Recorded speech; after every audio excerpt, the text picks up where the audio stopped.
அதை தொடர்ந்து அந்த கழகத்தை நீதியாளர் கழகத்தை பேர் மாறுது கம்யூனிஸ்ட் லீக் என்ற பெயரில் மாற்றப்படுத்தது. அதே கார்ல் மார்க்சும் ஆங்கிள்ஸும் 1848 தொழிலாளிகளுடைய தொழிலாளி வர்க்கத்தின் பைபிள் என்ற கம்யூனிஸ்ட் மேனிஃபெஸ்டோ வெளியிட்டது. அதனுடைய ஆரம்பமே இன்று வரையுள்ள எல்லா சமுதாயங்களுடையும் வரலாறு வர்க்க போராட்டங்களுடைய வரலாறு சொல்லிதான் ஆரம்பிக்கிறது. வர்க்க போராட்டங்கள் அடிமை உடைமையும் நிலக்கீழாரும் நிலப்பிரபுவும் அதுபோல முதலாளியும் தொழிலாளி இப்படிப்பட்ட வர்க்க போராட்டங்களுடைய வரலாறான மனித சமுதாயத்தின் வரலாறு சொல்லிட்டு தான் கம்யூனிஸ்ட் மேனிஃபெஸ்டோ ஃபர்ஸ்டில் ஆரம்பிக்கிறது. அது கடைசியில் முடிக்கின்றது உலக தொழிலாளி வர்க்கமே உனக்கு நஷ்டப்படுவதற்கு எதுவுமே இல்லை, ஆனா உனக்கு பெறுவதற்கு ஒரு பொண்ணுலக சொர்க்கம் இருக்குதுன்னு சொல்லிட்டு தான் அது முடிக்கப்படுகிறது. இப்போ அதன் பிறகு அந்த கோஷம் இருக்குல்ல, மனிதர் அனைவர்களும் சகோதரர்களே என்ற கோஷத்தை மாற்றி தொழிலாளி வர்க்கமே ஒன்றுபடி என்ற கோஷமாக மாற்றி மாறும். அதுக்கு பிறகு உலகத்தை சித்திக்க வச்ச ஒரு போராட்டம் 1857 நியூயார்க்கில் பெண்கள் நடத்திய தையல் வேலை செய்த பெண்கள் நடத்திய போராட்டம். அந்த போராட்டம் தான் நம்ம விமன்ஸ் டே ஆகிட்டு கொண்டாடப்படுது. அதன் பிறகு 1871 பாரிஸில் தொழிலாளிகள் அவருடைய விலைவாசியை அவர் கொடுக்கிற சம்பளம் விலைவாசியும் தமிழ் கட்டுப்படாத நிலைமை வந்தப்போ பாரிஸில் தொழிலாளிகள் பாரிஸ் நகரத்தை பிடிச்சடக்கியது. அவரே அங்கே ஆட்சி ஆரம்பிச்சது. அதான் பாரிஸ் கம்யூன் 1871. அது தொழிலாளிகள் மட்டும் செய்த அந்த போராட்டம். அங்கே தான் பாரிஸ் தான் கம்யூன், அப்படிதான் பிரெஞ்சுக்காரர் நம்மளோட இப்போ கம்யூன் பஞ்சாயத்தில் அப்படிதான் வருது. அப்போ அந்த பாரிஸ் கம்யூன் அவரை கண்ட்ரோல் வச்சு நிறைய தொழில் சட்டங்கள் தொழிலாளிகளுக்கு வெல்ஃபேர் சட்டங்கள் கொண்டு வந்து நிறைய சேவைகள் செய்யும்போ அதற்கு எதிராக அன்றைய முதலாளி வர்க்கம் என்ன பண்ணியது சொன்னாலே, ஏன்னா பாரிஸ் நகரத்திலேக்கு காய்கறிகள் பால் முட்டையெல்லாம் விவசாயி தான் கொடுக்கணும். அதனால அது விவசாயியே விஷத்திருப்பி அது கொடுக்காம வச்சு பாரிஸ் நகரத்தை பட்டினிக்கிட்டு அந்த புரட்சியை 90 நாட்களே இரத்த வெள்ளத்திலும் முக்கி கொள்ள வேண்டியது. இப்போ அது பிறகுதான் மார்க்ஸ் ஆங்கிள்ஸும் சேர்ந்த தொழிலாளிகள் மட்டும் இணைந்தால் பத்தாத தொழிலாளியும் விவசாயியும் ஒன்றுபட்டு போராடியால்தான் இந்த உலகத்தில் மாற்றம் கொண்டு வர வேண்டியும் இந்த சுரண்டலை முறியடிக்க முடியும் என்ற நிலையிலே அமைப்புகள் உருவாக்கி கொண்டு அந்த அமைப்பினுடைய போராட்டத்தின் விளைவுதான் 1917 ரஷ்யன் புரட்சி. லெனின் தலைமையில் நடந்த ரஷ்யன் புரட்சி. ஏன்னா அன்று வரை தொழிலாளிகளால் ஆட்சி நடத்த முடியாது, பிரபு வர்க்கத்தால் தான் ஆட்சி நடத்த முடியும், வேற யார் வந்து தகுதி இல்லாத ஆளுநர்களை மாற்றி தொழிலாளிகளால் ஆட்சி நடத்த முடியும் என்ற கோட்பாடோட அன்றைக்கு ரஷ்யன் புரட்சி நடந்தது. அந்த ரஷ்ய புரட்சி நடந்த உடனடி எல்லா சொத்தும், அதாவது எல்லா சுரங்கங்களும், எல்லா நிலக்கரி சுரங்கங்களும் எல்லாமே அரசுடைமையிலாக்கப்பட்டது. எல்லா ஃபேக்டரிகளும் அரசுடைமையிலாக்கப்பட்டது. அன்று வரை சுகமாக வாழ்ந்திருந்த உழைப்பாளிகளுடைய உழைப்பை சுரண்டி வாழ்ந்து கொண்டிருந்த முதலாளி அன்று முதலே அந்த சுரங்கத்தில் தொழிலாளியை மாறியது. அதாவது ரஷ்யன் புரட்சி.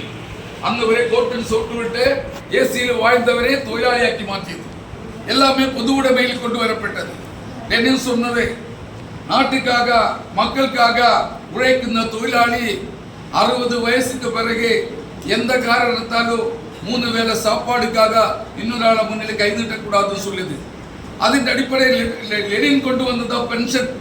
அந்த பென்ஷன் தான் இன்னைக்கு நம்ம வாங்கின பென்ஷன். அந்த பென்ஷன்ல நீ எல்லாருக்குமே தொழிலாளிக்கும் ஃபேக்டரி தொழிலாளிக்கும் எல்லாமே கொண்டு வந்தது. அப்போ 1917 அது முடிச்சு 18 பக்கத்துல நாட்டிலே ஒவ்வொரு நாடாயிட்டு புரட்சி நடக்குது. அப்போ 1ஆம் உலக போர் முடிய போகுது. முடிஞ்ச பிறகு பல நாடுகளில் புரட்சி வருது.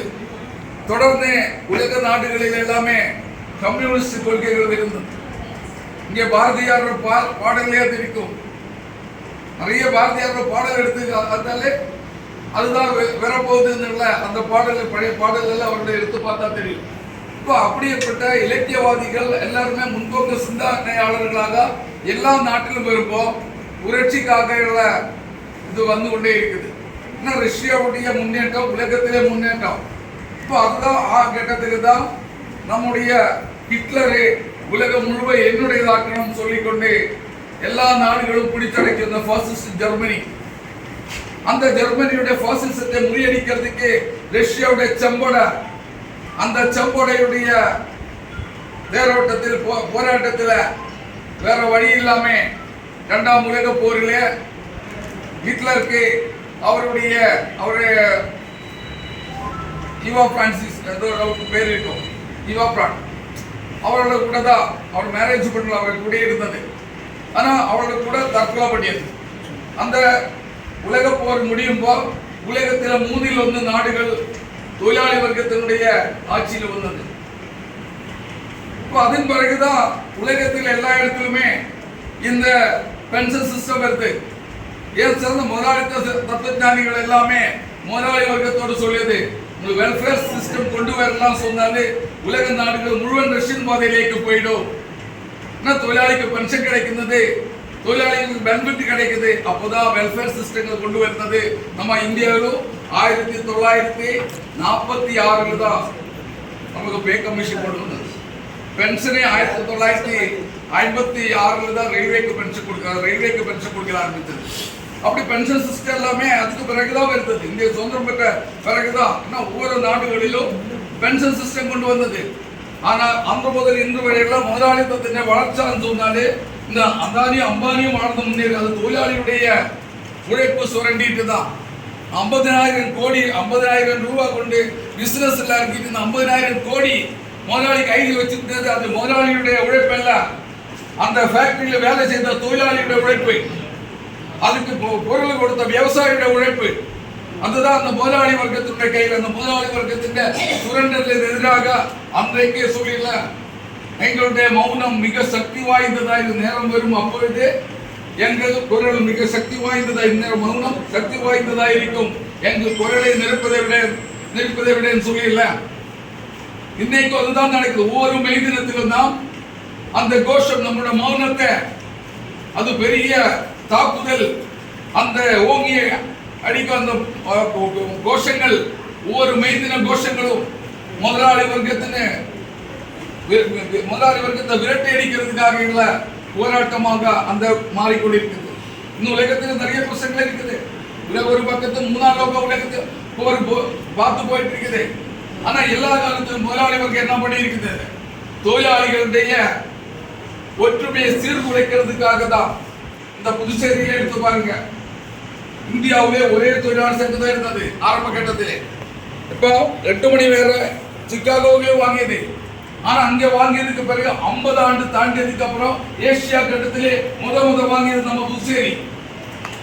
சுப்பையாவோட தலைமையிலே 5,000 தொழிலாளிகள் குண்டா தடியில் குண்டோ தூளாக்கும் சொல்லிக்கொண்டு கோஷம் போட்டு செங்குடி எடுத்து போராட்டம் நடத்தியப்போ அந்த துப்பாக்கி சுட்டு 12 பேர் பிரெஞ்சு ராணுவத்தின் துப்பாக்கியால் சுட்டு இறந்த இங்கே நம்ம ஊரில் இந்த பஞ்சாபி பக்கத்திலே. அப்போதான் ஏசியாவுடைய முத 8 மணி வேலை உரிமை கிடைச்சது. அன்னைக்கு ஒரே தொழிற்சங்கம் தான். ஆனா இந்தியன் நேஷனல் காங்கிரஸ் கீழே ஒரே தொழிற்சங்கம் ATC. அதனுடைய அகில இந்தியா பொறுப்பாளர் பண்டிட் ஜவஹர்லால் நேரு, தமிழகத்தின் பாண்டிச்சேரியோட பொறுப்பாளர் பழைய பிரசிடண்டாக இருந்த ஆர் வெங்கடராமன், புதுச்சேரியோட லீடர் சுப்பையா. அப்ப பிரெஞ்சு ராணுவத்திற்கு, பிரெஞ்சு ஆட்சியாளருக்கு 8 மணி வேலை கொடுக்க வேண்டிய உரிமை கொடுத்தது. அந்த 8 மணி வேலை உரிமை பெற்ற புதுச்சேரியில இன்றைய நிலைமை என்ன? பல கம்பெனிகள் 12, 13 படிக்கு ஒரு வேலை வாங்கினது. பெண்களுக்கு மெட்டர்னிட்டி லீவ் இல்ல. 1968 அன்னைக்கு இந்திரா காந்தி அம்மையார் மெட்டர்னிட்டி பெனிஃபிட் ஆக்ட் பாஸ் பண்ணி இருக்குது. அது எந்த ஃபேக்டரியில எந்த பிரைவேட்ல வேலை செய்தாலும் பெண்களுக்கு சம்பளத்தோடு கூடி 150 நாள் மெட்டர்னிட்டி பெனிஃபிட் கொடுத்தே ஆகணும். ஆனா கொடுக்குதா பாண்டிச்சேரியில? அரசு துறையிலே கொடுக்கல. நாளைக்கு கேஸ் கொஞ்சமா போட்டுட்டு தான் இருக்குது. தனியார் சுத்தமாக்கி கொடுக்க மாட்டாங்க. விலைவாசி ஏறிட்டு தான் போகுது. ஆனா தொழிலாளிகளை ஒற்றுமையை சீர்குலைக்கிறதுக்காக எல்லா காலத்தும் முதலாளிகளுக்கும் பிரபுவர்க்கும் என்ன பண்ணிருக்கோம், மத கலவரங்களும் ஜாதி கலவரங்களும் உருவாக்கப்படுகிறது. இப்ப நம்ம மொரார்ஜி தேசாய் பிரைம் மினிஸ்டரா இருக்கிற கட்டத்தில் தான் ஜாம்ஷெட்பூர் கலாபம் நடந்தது. பெரிய ஏகப்பட்ட முஸ்லீம்களும் இந்துக்கள் கொலை செய்யப்பட்டது. அது என்ன காரணம்? அதனுடைய கமிஷன் வைத்தது. கமிஷன் ரிப்போர்ட் வெளியில் வந்தது.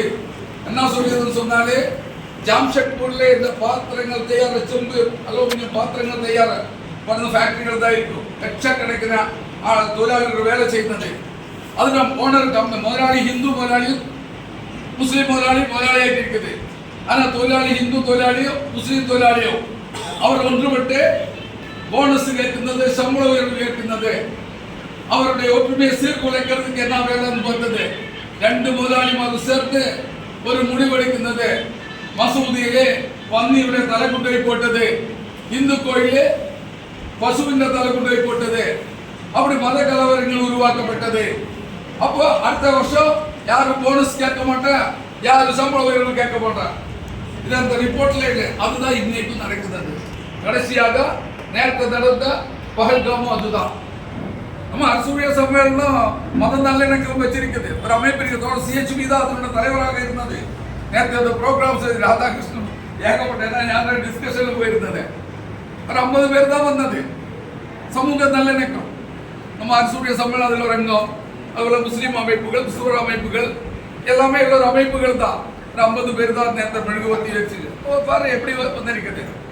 இது எல்லாமே உருவாக்கப்படுத்தது தான், தானாகவே இருந்ததல்ல. இப்போ பஹல்காம் எடுத்து பார்த்தாலே ஏற்கனவே புல்வாமா எல்லா பிரச்சனையும் நம்ம முன்னிலை இருக்குது. அதாவது பாகிஸ்தான்லேருந்து ஏகப்பட்ட பிரச்சனை இருக்குது, விலைவாசி பிரச்சனை இருக்குது, அங்கே ஆட்சியாளருக்கு எதிராக மக்கள் திரண்டு கொண்டு இருக்குது. அப்போ அவரு அந்த மக்களை திசை திருப்பதற்கு தேவை. இந்தியாவில் எடுத்து பாரு, அதே பிரச்சனை இருக்குது. வகப் போர்டில் கை வச்சது மோடி. வகப் என்ன? வகப்பு சொத்து நம்மள சொத்து கிடையாது. அப்ப இந்து கோயில்கள் எல்லாமே முஸ்லீம்களை கூட அதை கமிட்டியில் போட முடியுமா? வகப்னு சொன்னாலே அந்த குரான் படி வாழ்ந்த முஸ்லீம்கள் அவர் உருவாக்கப்பட்ட அவர் சம்பாதிக்கிற சொத்திலே ஒரு பகுதி அல்லாஹ்வுக்கு கொடுக்கும். முத டெல்லி சுல்தானேட்டு 2 கிராமமே கொடுத்தது. அன்னைக்கு தான் அங்கேதான் இந்த ஜாமியா யூனிவர்சிட்டியில இருக்குது.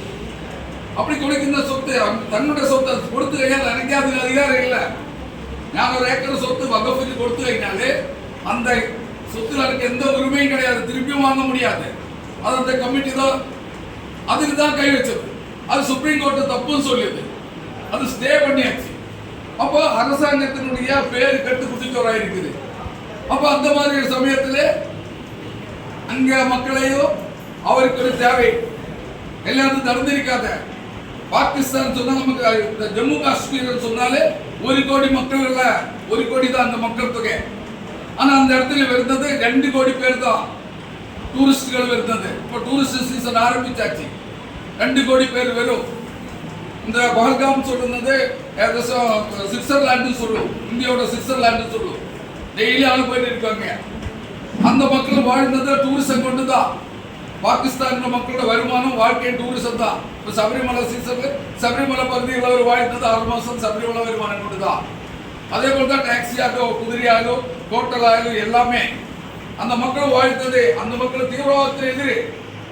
ஆனா அந்த மாதிரி ஒரு பகுதியிலே 7 கிலோமீட்டர்ல ஒரு போலீஸ் இப்ப கேரளாவோட ராமச்சந்திரன் கொலையப்பட்டப்போ அந்த அவரோட மகள் அன்னைக்கே பேட்டி கொடுத்தது. அவரோட அப்பா அம்மா மகள் எல்லாம் கூட போயிருந்தாங்க. இப்போ தீவிரவாதிகள் வந்து அவன் அம்மா லாட்ஜிலே தங்கியது, ரூம்லேயே தங்கியிருந்தான். இன்னும் முதல் நாள் டயர்ட்னஸ் இருந்தேன். ஆனால் அப்பாவும் மகளும் 2 குழந்தைகளும் மட்டும்தான் போயிருந்தாங்க. திடீர்னு வந்து தீவிரவாதி யூனிஃபார்மில் வந்து இல்லை, சாதாரண ட்ரெஸ் தான் அவர் வந்து இருக்குது. துப்பாக்கியால் சுட்டதுக்கு முன்னாடியே களிமா சொல்லியது. களிமா சொல்லியது. களிமா அவரால் சொல்ல முடியாது, அவருக்கு முன்னாடியே சுட்டியது இருக்குது. களிமா வந்து லாயிலா இல்லல்லா முகமது ரசூல் எல்லாம் இல்லை. மீனிங்க எங்கேயோ போகுது. எல்லாத்துக்கும் உயர்ந்தவன் படைத்தவன் கடவுளான்னு தான், அவர் இன்னும் கிடையாது. அது ஒரு சில யாரும் சொல்லி அதை ஒரு பட்டாச்சாரி அவர் தப்பிச்சது, வேற யாரும் சொல்றத கேட்டுருக்கேன். அப்படி சொல்ல வச்சிருந்தா. ஆனால் கொலையப்பட்டால் ஒரு முஸ்லீமர் ஆள் இருக்குது, ஒரு கிறிஸ்துவர் ஆள் இருக்குது. அதாவது மத கலவரங்கள் உருவாக்குறதுக்காக திட்டம் போட்டு செய்த வேலைகள் தான் இதெல்லாமே. அப்ப அரசாங்கத்தின் துணை இருக்கிறது. ஏன் அந்த அவரோட மகள் சொல்லுறது 7 கிலோமீட்டர்ல ஒரு போலீஸ் போலும் இல்ல. இந்த ஆண்டு ஒவ்வொரு 10 மீட்டர்களும் 10-15 சிஆர்பி ராணுவம் இருக்குது. இந்த டூரிஸ்டுகள் வெளிநாட்டு டூரிஸ்டுகள் போன்ற இடத்துல இந்த 7.5 கிலோமீட்டர் ஒரு போலீஸ் போலும் இல்ல. துப்பாக்கியால் சுட்டு அதுக்கப்புறம் தான் வந்தது. ஆனால் அங்கெல்லாம் முஸ்லீம் சகோதரர் தான் எங்களுக்கு பாதுகாப்பு கொடுத்தது. என்ன அவர் தங்கச்சியை போல அந்த 2 டிரைவர்ஸ் பார்த்து அவர் தான் போஸ்ட்மார்ட்டத்தும் எல்லாமே வீட்டுக்கு. அப்போ மக்களே அவரை கூட இல்லை. அப்போ தீவிரவாதி எங்கேருந்து வருதோ பாகிஸ்தான் வருது. அது எப்படி வருது? நம்முடைய அரசாங்கத்தின் பிடிப்புன்னு சொல்லலாம். அந்த போலீஸ் வச்சு அந்த பகுதியில் வச்சுட்டு ராணுவத்தில் வச்சுட்டு அது வராது. அப்போ அந்த மாதிரி ஆளுக்கு வந்துருந்து அந்த பாதுகாப்பு ஏற்கனவே புல்வாமையில் தான் நடந்தது. ஏற்கனவே 40 சிஆர்பிக்கார ஒரே சமயத்துக்கு கொலை செய்தது.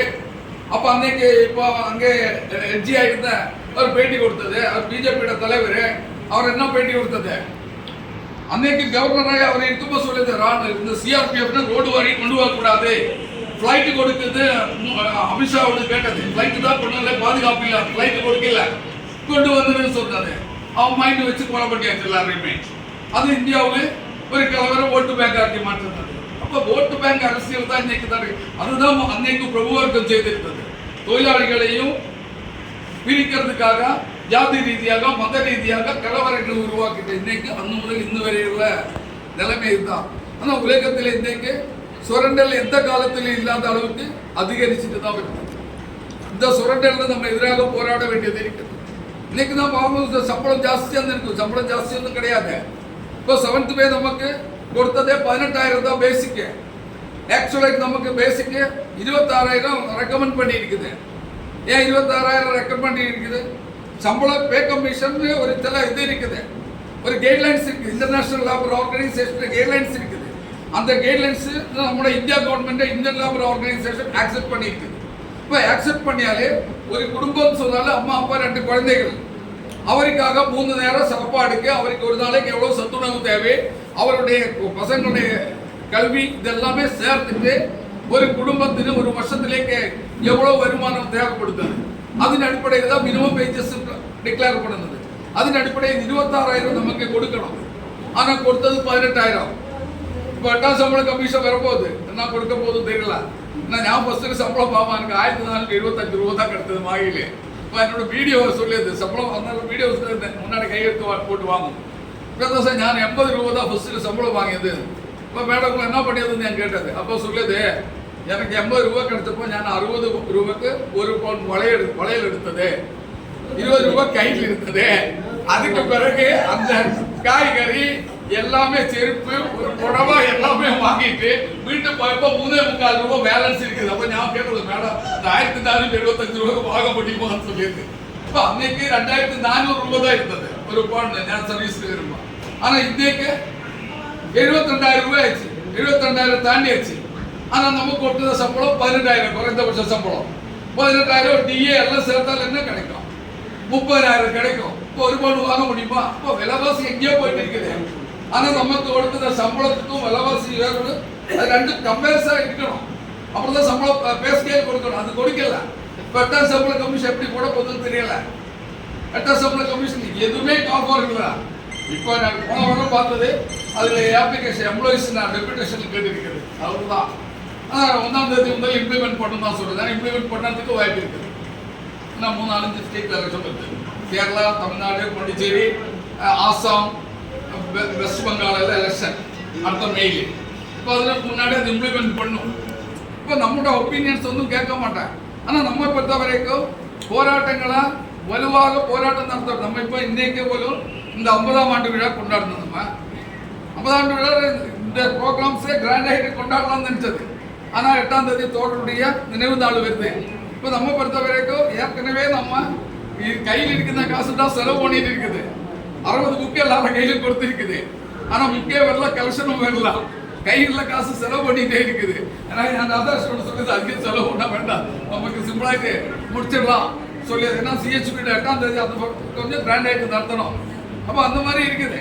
இப்போ நம்மளோட ப்ரோக்ராம்ஸ்கள் நம்ம போராட்டங்கள் இந்த ஜனவரி 1ஆம் தேதி முதல் தொடர்ச்சியாக சம்மேளனம் ஏதாவது ஒரு போராட்டத்தில் இருக்குது.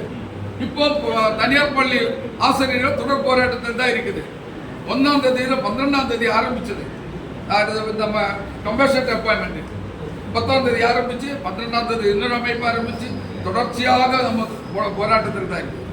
ஆனால் நம்ம தோழர்கள் இணைப்பு சங்கங்கள் அந்த அளவுக்கு அந்த போராட்டங்களுக்கு ஒத்துழைப்பு கொடுக்குதான் இல்லை. நம்ம ஒரு தோழர்கள் போராட்டம், நம்ம each for all for each அந்த பிரின்சிபல் தான் செயல்படுന്നത്. ஒவ்வொரு ஆளும் எல்லா தொழிலாளிக்காக தான், எல்லா தொழிலாளியும் ஒரு ஆளுக்காக தான். ஒரு ஆளுக்கு ஜவஹருக்கோ முன்சாமிக்கோ ஒரு பிரசவம் வந்தால் எல்லா தொழிலாளியும் அணிந்திரண்டு போகும். அதே போல் ஒவ்வொரு தொழிலாளியும் ஒரு பிரசவம் வந்தால் நம்ம போகும் போல ஒரு அமைப்புக்கோ ஒரு இயக்கத்துக்கோ ஒரு பிரச்சனை வந்து കഴിഞ്ഞാல் எல்லாருமே சேர்ந்து போராட வேண்டியதுதான். அந்த உணர்வு உருவாக்குறதுக்கு தான் இந்த மெய் தினம். ஏதோ காலத்தில் நடந்த மெய் தினம் இல்லை. ஒவ்வொரு மெய் தினம் நம்ம கொண்டாடும்போது ஒன்றுபடுவோம் தொழிலாளர்களே அந்த கோஷம் இருக்குதில்ல, அந்த கோஷத்தை மீண்டும் மீண்டும் நம்ம பொறையடிச்சு அந்த ஊழியர்கள்ல தொழிலாளி வர்க்கத்தின் அந்த ஒற்றுமை உருவாக்குறதுக்கோ சுரண்டலற்ற ஒரு சமுதாயத்தை உருவாக்குறதுக்கோ நாம் முயற்சிப்போம். அதுதான் நம்ம எதிர்காலம் என்று கூறிக்கொண்டு வாழ்த்து.